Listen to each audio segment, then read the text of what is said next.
माननीय श्री सुभाष नेम्बांग पार्लियामेंट के स्पीकर श्री एवं माननीय सांसदगण और आदरणीय सभागृह,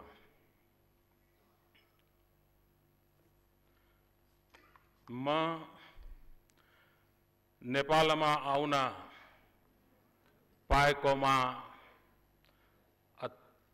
अत्यन्तै हर्षित छु।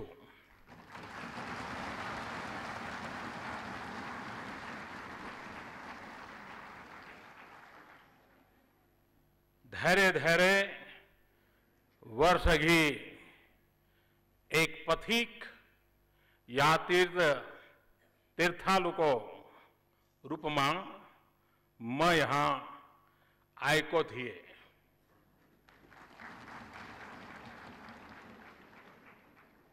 यो भनाई कि एक पटक तपाईले नेपालको भ्रमण गर्नुभयो भने यो जीवन पर्यन्त सम्बन्धमा बदलिन्छ।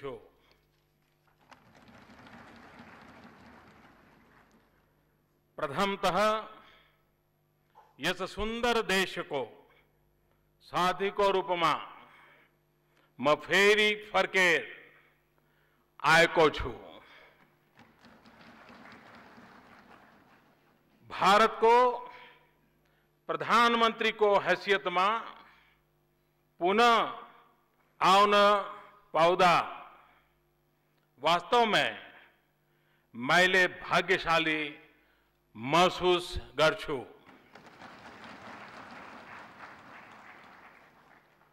यो यस्तो यात्रा थियो जुन म प्रधानमन्त्रीको कार्यालयमा प्रवेश गर्न बित्तिकै गर्न चाहन्थे, किनकि हाम्रो नेपालसँगको सम्बन्ध मेरो सरकारको उच्चतम प्राथमिकता मध्ये हो।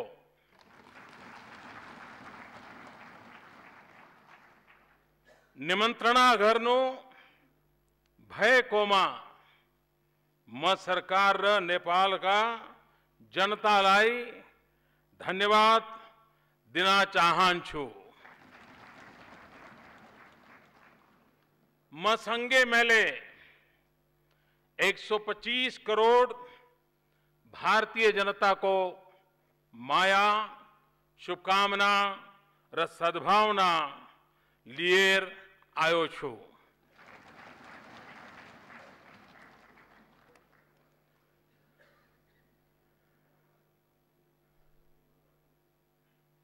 आप कल्पना कर सकते हैं कि पल मेरे लिए कितने गर्व की पल है, क्योंकि आपकी संसद में मैं पहला मेहमान हूं जिसको आपने बुलाया है और संबोधन करने का अवसर दिया है। ये सम्मान सिर्फ नरेंद्र मोदी का या भारत के प्रधानमंत्री का नहीं, ये 125 करोड़ भारतीयों का सम्मान है। मैं इसके लिए आदरणीय स्पीकर जी का और आप अभी सभी सदस्यों का हृदय से आभार व्यक्त करता हूं। भारत और नेपाल के संबंध उतने ही पुराने हैं जितना हिमालय और गंगा पुराने हैं।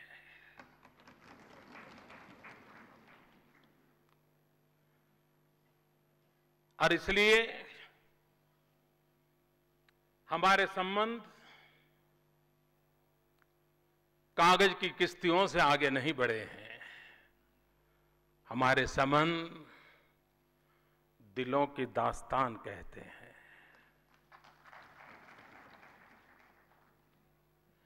जन जन के मन के प्रतिघोष के रूप में है। हम एक ही सांस्कृतिक विरासत के धनी हैं।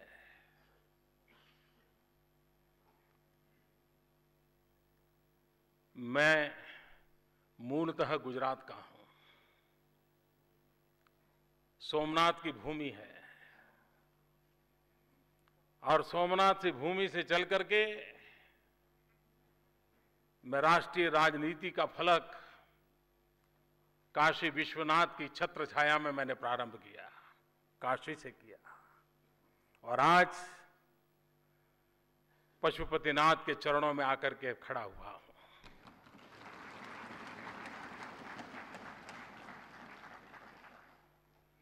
ये वो भूमि है जहां किशोरी जी बचपन में खेला करती थी और आज भी हम जनक का स्मरण करते हैं। ये भूमि है जिसने विश्व को अचंभित कर देने वाले भगवान बुद्ध को जन्म दिया है।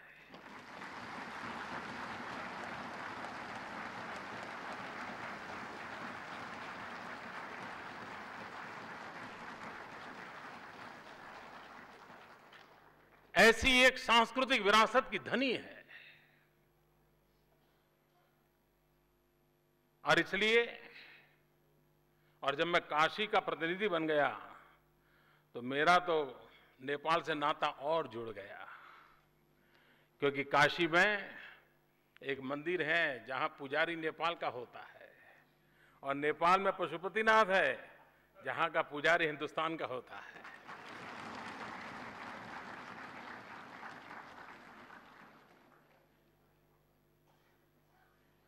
भारत का हर व्यक्ति 51 शक्तिपीठों के दर्शन की कामना करता है। उन 51 शक्तिपीठों में 2 शक्तिपीठ नेपाल में है। यानी इतना अटूट नाता है हमारा। और इतना ही नहीं, हिंदुस्तान ने वो कोई लड़ाई जीती नहीं है जिस जीत के साथ किसी नेपाली का रक्त न बहा हो।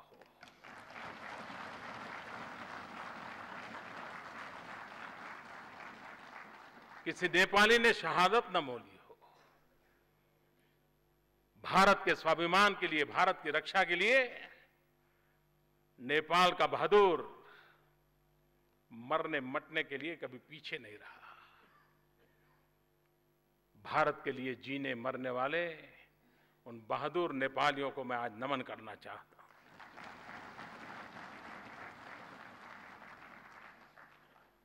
भारत की सेना के फील्ड मार्शल एक बहुत बढ़िया बात बताते थे।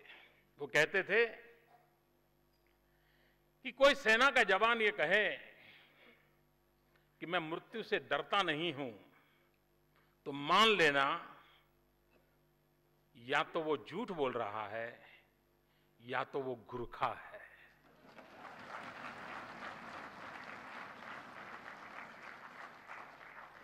अगर गुरखा कहता है कि मैं मौत से नहीं डरता हूं, मतलब सच्चाई है। ये बात फील्ड मार्शल मानेकशॉ ने कही थी। ऐसी ये वीरों की भूमि है, सांस्कृतिक धारा है।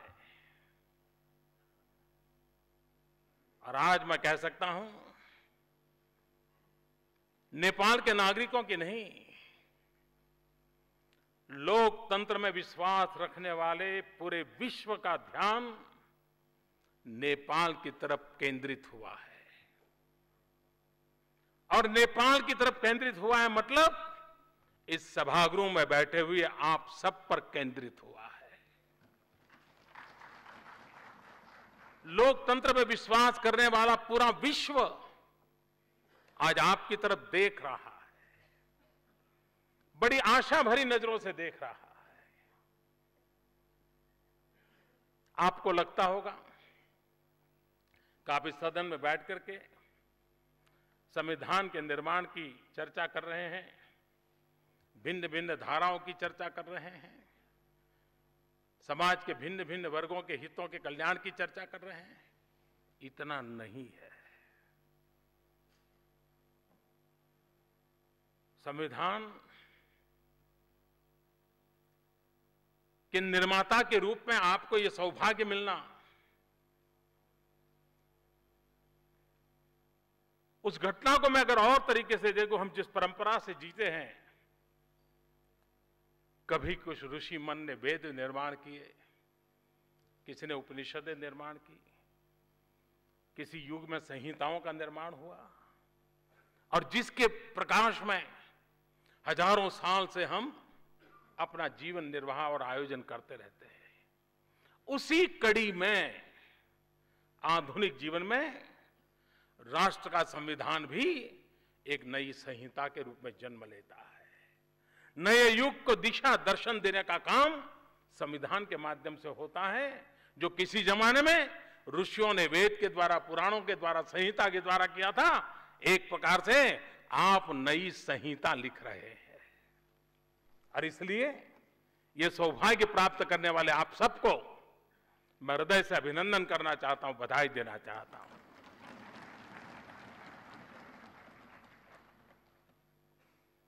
लेकिन संविधान निर्माण की एक पूर्व शर्त होती है। संविधान के निर्माण के लिए ऋषि मन होना जरूरी होता है।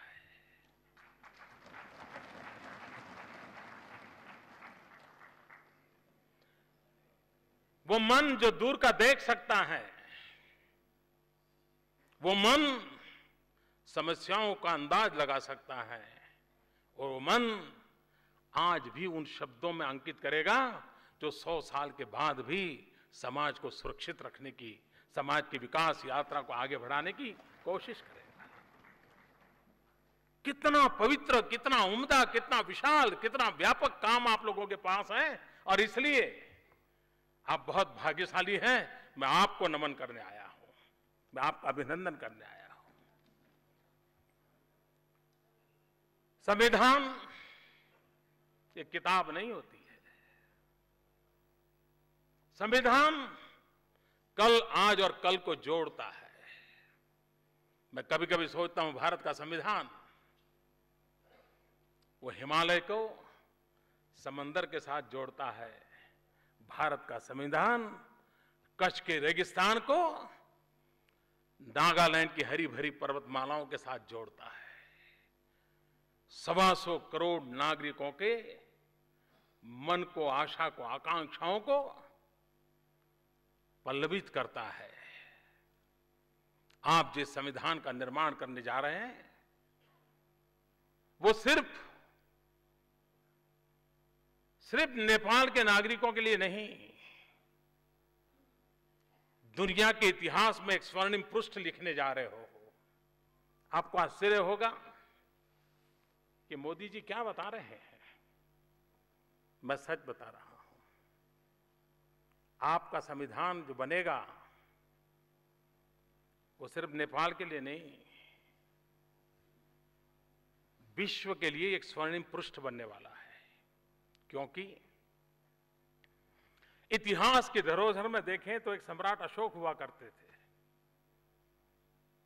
युद्ध के बाद शांति की तलाश में निकले, युद्ध छोड़ बुद्ध की शरण गए, और एक नया स्वर्णिम पृष्ठ लिखा गया। मैं उन सबको बधाई देता हूं जिन्होंने बुलेट का रास्ता छोड़ करके बैलेट के रास्ते पर जाने का संकल्प किया, नेपाल की धरती पर किया।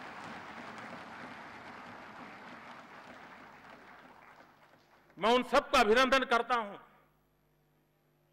जो युद्ध से बुद्ध की ओर प्रयाण किया है, और इस सदन में आपकी मौजूदगी युद्ध से बुद्ध की तरफ की आपकी यात्रा का अनुमोदन करती है, और इसलिए मैं आपको बधाई देने आया हूं। आप जब संविधान का निर्माण करेंगे, वो संविधान, और मुझे विश्वास है कि पीस प्रोसेस के गर्भ से एक ऐसा उम्दा संविधान जन्म लेने वाला है जो कोटि कोटि जनों की आशा आकांक्षाओं की पूर्ति करने वाला है। लेकिन इससे भी आगे आज दुनिया के हर भूभाग में छोटे मोटे कई गुट ऐसे पैदा हुए हैं जिनका हिंसा में ही विश्वास है, शस्त्र के माध्यम से ही सुख प्राप्त करने का उनको मार्ग लगता है। विश्व के सामने नेपाल वो देश बनेगा जब संविधान लेकर के आएगा, वो दुनिया को विश्वास दिलाएगा कि शस्त्रों को छोड़ करके शास्त्र के सहारे भी जीवन को बदला जा सकता है। ये उम्दा काम आप करने वाले। हिंसा में विश्वास करने वाले दुनिया के घूंटों को नेपाल का संदेश जाएगा कि बम, बंदूक और पिस्तौल के माध्यम से भलाई नहीं होती है। संविधान की सीमा में लोकतांत्रिक प्रक्रियाओं के द्वारा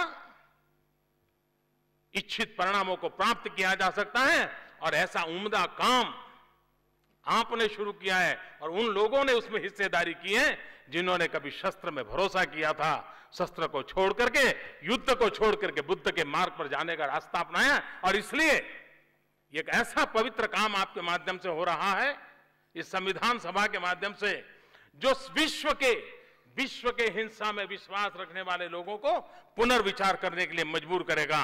और आपका प्रयोग अगर सफल रहा तो विश्व को हिंसा से मुक्ति का एक नया मार्ग ये बुद्ध की भूमि से मिलेगा। ये मुझे आपके संविधान में ताकत नजर आ रही है और इसलिए मैं उस रूप में इस संविधान सभा को देख रहा हूं, उस सामर्थ्य के रूप में देख रहा हूं।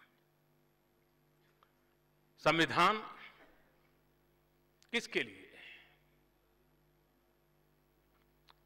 भारत प्रारंभ से मानते आया है हमारा काम आपके काम में दखल करने का नहीं है। भारत का तो काम आप जो संकल्प करें, आप जो दिशा चुने, उसमें हम अगर काम आ सकते हैं तो काम आना यही हमारा संकल्प है। आपको दिशा देना ये हमारा काम नहीं है, आपकी मंजिल को और ले जाना ये हमारा काम नहीं है। नेपाल एक सार्वभौम राष्ट्र है।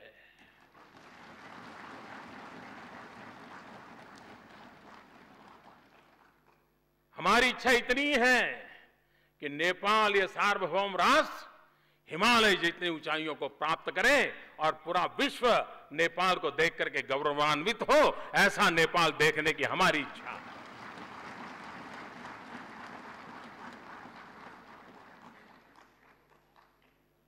और इसलिए आपके पड़ोस में बैठ करके और हमारे लोकतंत्र के अनुभव के आधार पर हमें अच्छा लगता है जब ये बातें सुनते हुए आप इस दिशा में जा रहे हैं, हमें आनंद होता है।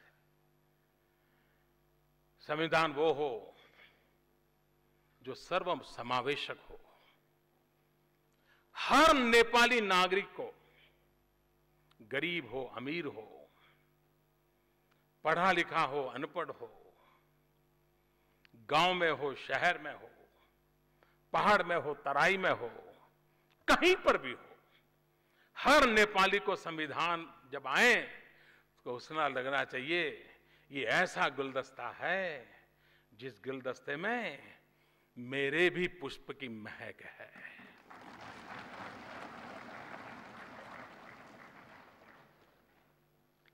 और संविधान निर्माता ऐसा गुलदस्ता बनाएंगे कि जिसके कारण हर नेपाली को लगेगा हां ऐसा बढ़िया गुलदस्ता आया है, मेरा फूल भी महक मुझे उसमें महसूस हो रही है। वो काम आप करने जा रहे हैं। संविधान वो हो जो सर्वजन हिताय हो, सर्वजन सुखाय हो, किसी एक का भला करने के लिए नहीं। संविधान जन सामान्य की आशा आकांक्षाओं की पूर्ति के लिए होना चाहिए। संविधान जोड़ता है, संविधान कभी तोड़ता नहीं है। संविधान विवादों को संवाद की ओर ले जाने का एक सबल माध्यम होता है। और इसलिए चाहे पहाड़ हो तराई हो, संविधान जोड़ने का काम करे और अधिक ताकत पैदा करने का काम करे। उस दिशा में आप सिद्धि प्राप्त करेंगे, ये मेरा पूरा विश्वास है। संविधान वर्तमान के बोझ से दबा हुआ नहीं होना चाहिए। और ऋषि मन का मेरा तात्पर्य यही है, जो वर्तमान से मुक्ति की अनुभूति करता है और जो आने वाले कल को बहुत गहराई से देख सकता है, वही ऋषि मन होता है, जो संविधान का निर्माण आने वाली पीढ़ियों के लिए करता है। और हमारी सोच होनी चाहिए।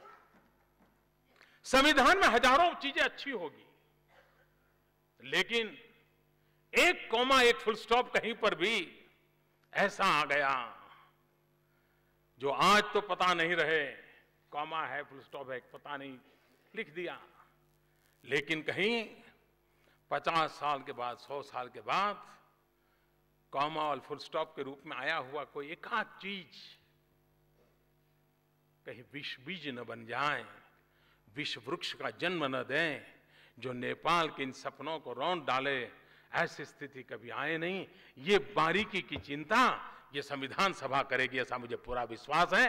और मैं मानता हूं आपने जो काम शुरू किया है वो अपने आप पे गौरव करने वाला काम है। शस्त्र को छोड़ करके शास्त्र का स्वीकार करना, यही तो बुद्ध की भूमि की से निकलने का आवाज है, वही तो संदेश है। और उस अर्थ में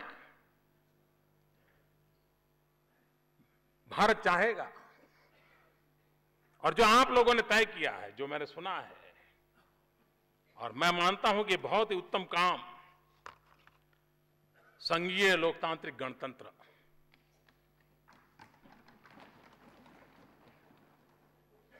आज उपलब्ध व्यवस्था में उत्तम रास्ता आपने चुना है। और भारत हमेशा आपके संघीय लोकतांत्रिक गणतंत्र की कल्पना को पूरा पूरा आदर करता है, स्वागत करता है। इंतजार यही है कि जितना जल्दी हो, इंतजार इसी बात का है।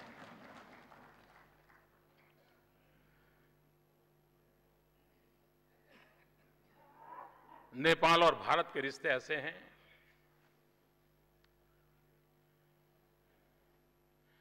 कि थोड़ी सी भी हवा इधर उधर हो जाए तो ठंड हमें भी लगती है। अगर सूरज यहां तप जाए तो गर्मी हमें भी लगती है। ऐसा अटूट नाता है। अगर आप चैन से न सोए हो तो हिंदुस्तान चैन से नहीं सो सकता है। नेपाल का कोई मेरा भाई भूखा हो तो भारत कैसे आनंद ले सकता है। कल जब ये कोशी की घटना घटी, समाचार आए, मेरी पूरी सरकार लगी रही है, भाई कितना बड़ा हादसा हुआ है, क्या हुआ है, इतनी बड़ी चट्टान गिरी है, कोशी नदी का पानी रुका है, पता नहीं इतने लोग खो गए हैं, इतने लोग मारे गए हैं। जितनी चिंता आपको सताती थी उतनी ही चिंता मुझे भी सताती थी। क्यों? ये कष्ट आपका है, वो मेरा भी है। ये आपदा आपकी है तो वो आपदा मेरी भी है। और हिंदुस्तान के किसी कोने में जितनी तेजी से मदद पहुंचाए उतनी ही तेजी से मैंने मदद पहुंचाने के लिए दिशा पकड़ी और लोगों को मैंने भेज दिया। क्यों? आप मेरे हैं, हमारे हैं, हम आप अलग हो नहीं सकते। और इसलिए आपके विकास के अंदर भारत आपकी जितनी आशा आकांक्षाएं है उसकी पूर्ति करने के लिए प्रतिबद्ध है।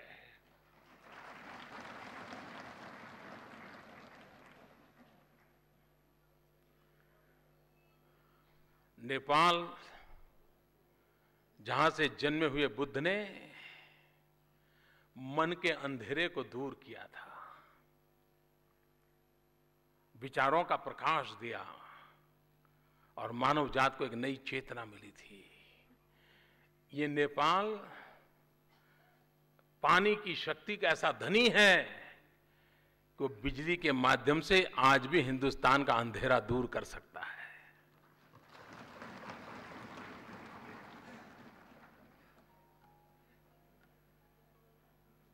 और हम बिजली मुफ्त में नहीं चाहते, हम खरीदना चाहते हैं।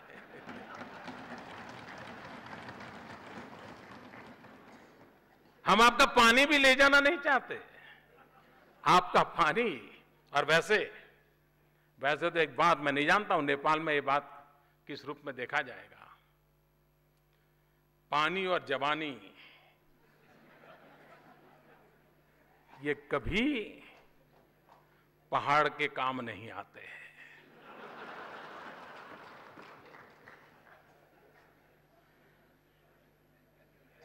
पानी पहाड़ में रहता नहीं, चला जाता है। और जवानी भी, पहाड़ में जवानी, थोड़ा सा उम्र बढ़ गई तो मौका ढूंढ, चलो कहीं चले जाए, रोजी रोटी। बेचारे को कहां रोजी रोटी नहीं है। वो जवानी भी पहाड़ के काम नहीं आती, वो पानी भी पहाड़ के काम नहीं आता है। लेकिन किसी युग में कहा गया होगा, हमें इस बात को बदलना है। वो पानी पहाड़ के काम कैसे आए, वो जवानी पहाड़ को कैसे नए रौनक दें, वो नई दिशा बदलना हम चाहते हैं।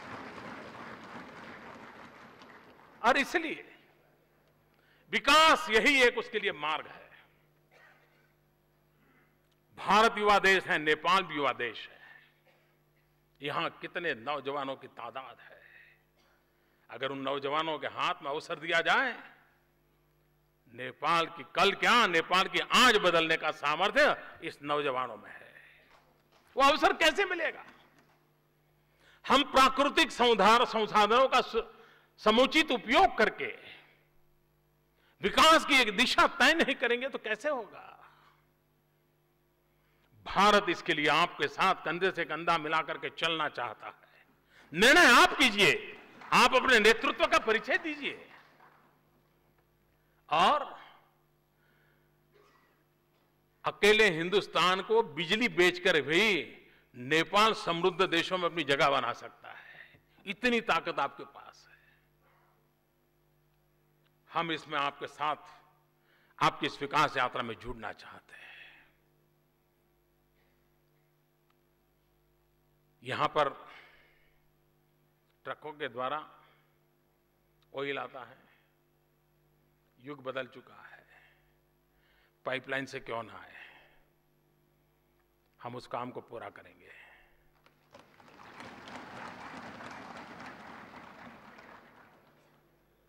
शिक्षा के क्षेत्र में यहां के नौजवान भारत आते हैं, उनको भारत सरकार स्कॉलरशिप देती है। उस स्कॉलरशिप पाने वाले नौजवानों की संख्या में मैं बढ़ोतरी करना चाहता हूं। अधिक नौजवानों को अवसर मिले। और ये मैं आपको समझ लीजिए, आज ही घोषणा कर दी, उसका फायदा उठाइए।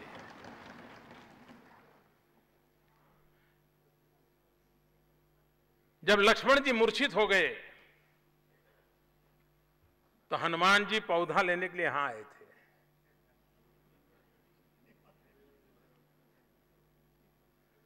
आज पूरे विश्व में होलिस्टिक हेल्थ केयर की चर्चा चल रही है। हिमालय जड़ी बूटियों के हिमालय के गर्भ में पड़ी है। अगर उन जड़ी बूटियों को हम हर्बल मेडिसिन को बढ़ावा दें, क्यों न नेपाल दुनिया में सबसे बड़ा हर्बल मेडिसिन का एक्सपोर्टर क्यों न बने? क्या क्या नहीं है आपके पास? मैं आपके साथ कंधे से कंधा मिलाकर के काम करने के लिए तैयार हूं। भारत जो मदद हो सके करना चाहिए, क्योंकि आने वाले दिन में विकास को कैसे किस दिशा में ले जाना आपके पास ये पड़ा है। मैं नया नहीं कहता हूं। टूरिज्म, 125 करोड़ देशवासी आपके पड़ोस में ऐसे हैं जो कभी न कभी पशुपतिनाथ आकर के अपना सर झुकाना चाहते हैं, भगवान बुद्ध के पास आकर के शांति का संदेश लेना चाहते हैं। क्यों न नेपाल का टूरिज्म उस रूप में विकसित हो ताकि भारत से बहुत बड़ी मात्रा में टूरिस्ट नेपाल को मिले। और टूरिज्म एक ऐसा क्षेत्र है, कम से कम पूंजी से ज्यादा रोजगार देने वाला कोई क्षेत्र है तो टूरिज्म है। टूरिस्ट आता है तो चना बेचने वाला भी कमाता है, मूंगफली बेचने वाला भी कमाता है, ऑटो रिक्शा वाला भी कमाता है, टैक्सी वाला भी कमाता है, चाय बेचने वाला भी कमाता है। और जब चाय बेचने वाले की बात आती है तो मुझे जरा आनंद होता है।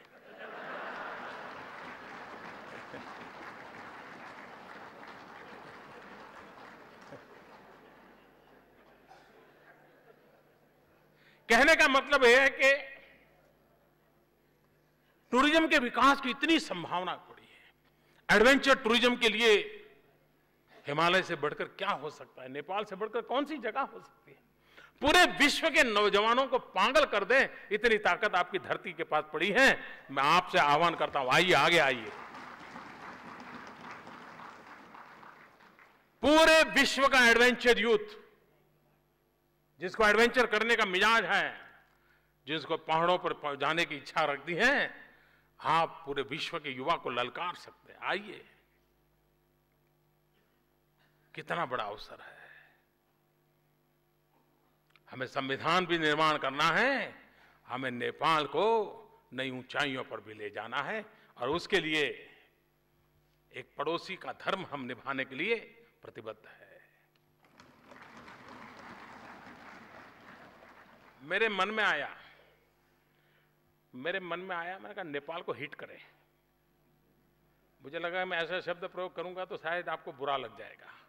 ये कौन होता है हिट करने वाला? लेकिन मैं जब हिट करने की बात करता हूं तब मेरे मन में 3 प्रमुख बातें हैं। HIT, एक हाईवेज, दूसरा आईवेज और तीसरा ट्रांसवेज। नेपाल को भारत ये जितनी जल्दी ये गिफ्ट दें, हाईवेज दें, आईवेज, इंफॉर्मेशन वेज, पूरे विश्व के अंदर नेपाल पीछे रहना नहीं चाहिए। नेपाल भी डिजिटल बनना चाहिए, नेपाल विश्व के साथ जुड़ना चाहिए। हाईवेज चाहिए और ट्रांसवेज, ट्रांसमिशन लाइंस।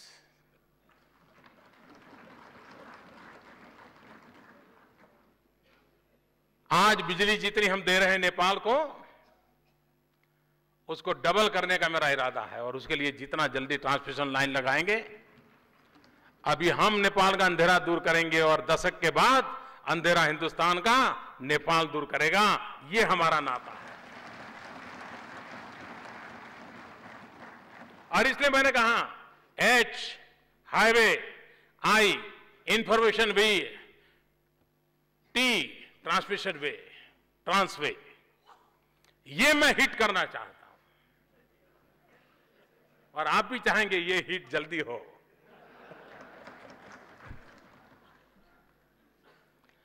मुझे विश्वास है कि हम अब, हमें लगता है जितना जल्दी नेपाल को हमारे पास बुला सके हम बुलाना चाहते हैं। अब इसको खिसक कर तो ले जाने वाला विज्ञान तो भी आया नहीं है, लेकिन अगर महाकाली नदी पर ब्रिज बन जाए तो मेरे और आपके बीच की दूरी बहुत खत्म हो जाएगी। आप एकदम हमारे पास आ जाएंगे। आज हमें घूम घाम करके पहुंचना पड़ता है, महाकाली नदी पर ब्रिज बन गया तो हमारी दूरियां कम हो जाएगी, और हम इस बात पर बल देकर के आगे बढ़ना चाहते हैं। उसी प्रकार से सीमा हमारे लिए, बॉर्डर जो है वो बैरियर नहीं हो सकती, बॉर्डर ब्रिज बनना चाहिए। और हम चाहते हैं भारत और नेपाल की सीमा इस प्रकार से वाइब्रेंट हो, अच्छेपन की लेन देन होती रहे, ताकि आपका भी विकास हो, भारत के भी आपके साथ जुड़े हुए छोटे छोटे जो राज्य हैं उनको भी विकास का भी अवसर मिले। एक योजना आज मैं प्रधानमंत्री जी से बता रहा था, मैंने कहा कि हिमालय पर रिसर्च होना बहुत जरूरी है। इतनी बड़ी प्राकृतिक संपदा है, भारत ने उस पर एक काम शुरू किया है। हमने हमारे इस बजट में भी उसकी घोषणा की है। नेपाल भी उसमें आगे बढ़े और हम मिलकर के हिमालय की शक्ति मानव जात के लिए कैसे काम आ सकती है, उसके वेज एंड मीन्स क्या हो, उसके सामर्थ्य को हम पहचाने, विज्ञान की उन नई परतों को हम खोले और मानव जात के कल्याण की दिशा में हम जरूर काम करें। उसी प्रकार से हम प्रयास करना चाहते हैं। कभी कभी मैं हैरान हो जाता हूं,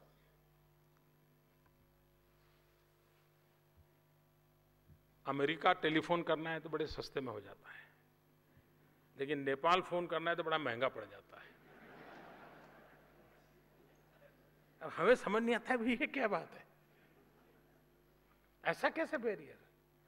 और नेपाल के लाखों लोग हिंदुस्तान में रहते हैं, बेटे परिवार से बात करना चाहते हैं, वो कर नहीं पाता है, नमस्ते करके फोन रख देता है। मैं स्थिति बदलना चाहता हूं।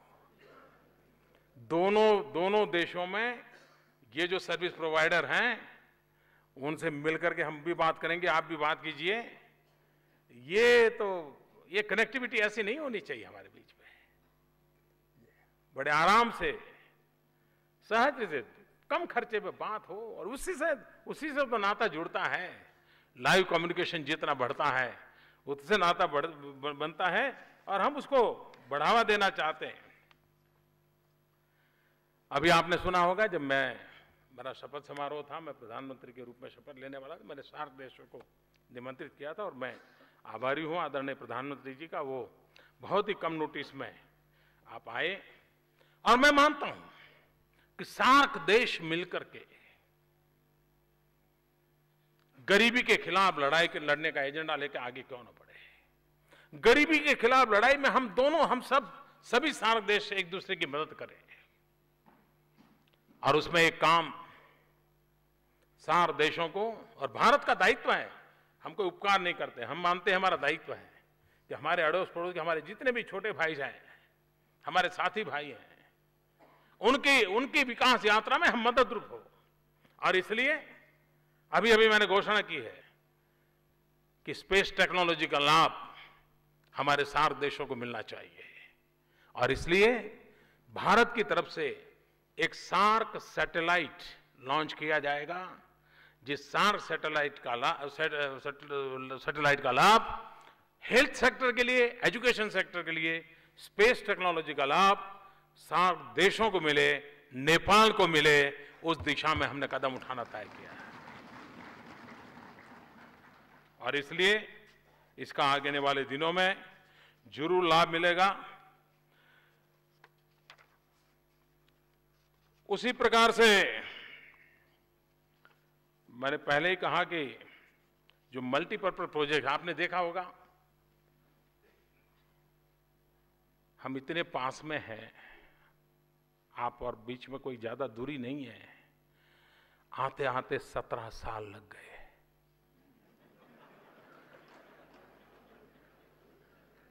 ये अखरता है। मैं आपको वादा करता हूं अब ऐसा नहीं होगा।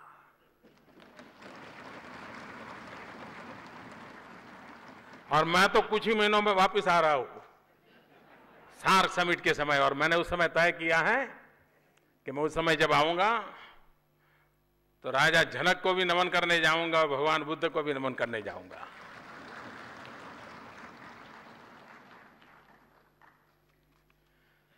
यह खुशी की बात है कि पंचेश्वर प्रोजेक्ट बहुत पहले तय हुआ, कितने रुपये की लागत बढ़ गई, लेकिन अब अथॉरिटी का निर्माण दोनों देशों में हुआ है। मैं मानता हूं 1 साल के भीतर 5600 मेगावाट का ये प्रोजेक्ट काम आरंभ हो जाए। आप कल्पना कर सकते हैं नेपाल की कितनी बड़ी सेवा होगी। आज नेपाल के पास जितनी बिजली है उससे करीब करीब 5 गुना बिजली। छोटी बात नहीं है जी। विकास को कितनी नई ऊंचाई मिल सकती है, और उसके लिए भारत बिल्कुल प्रोएक्टिव होकर के आपके साथ काम करने के लिए तैयार हो, और हम आपको उस दिशा में पूरा प्रयास करेंगे।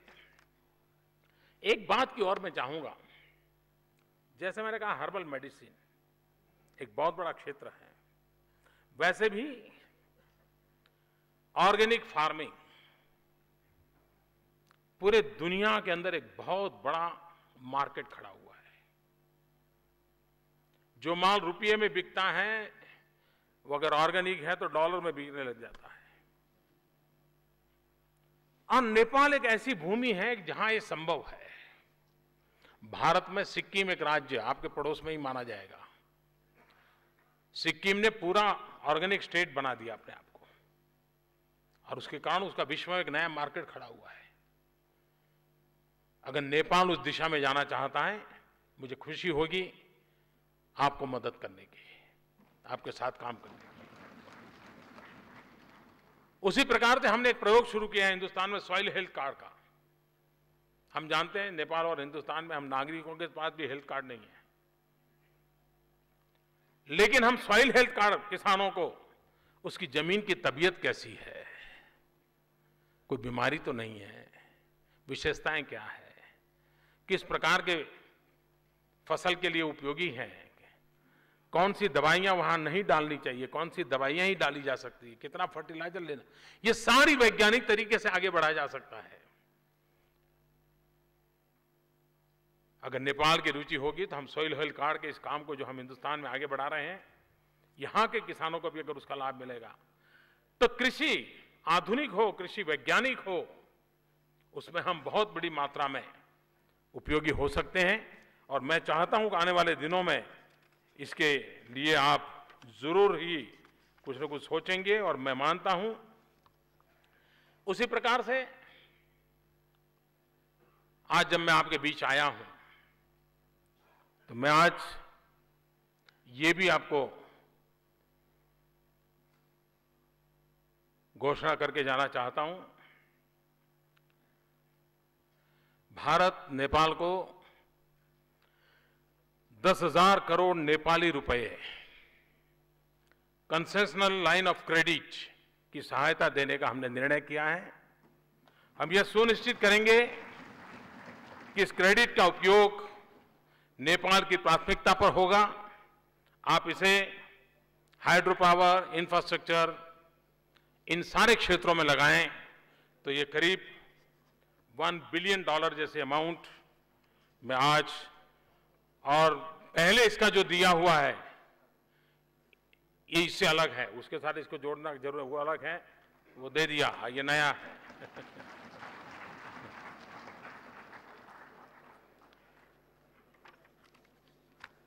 तो फिर एक बार आपने मेरा स्वागत किया, सम्मान किया, इसलिए मैं आपका आभारी हूं। लेकिन मैं फिर से एक बार विश्वास दिलाता हूं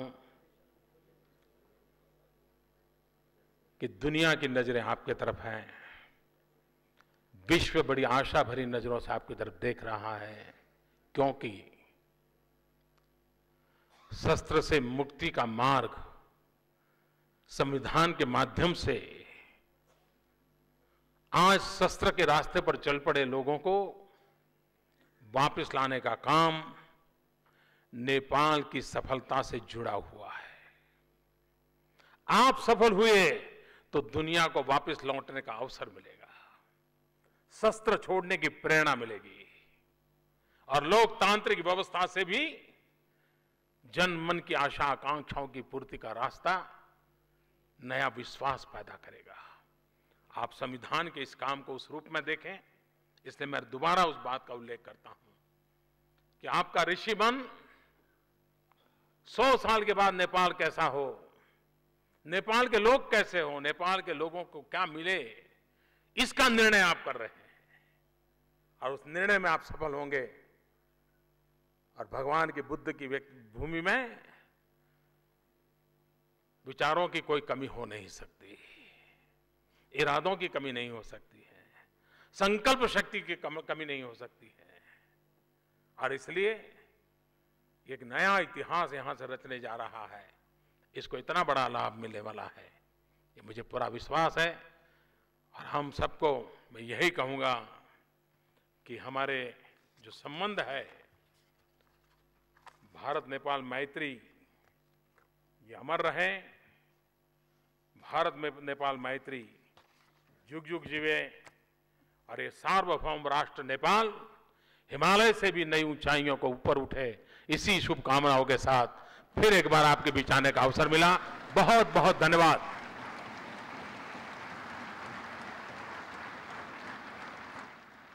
मान्य सदस्यहरू,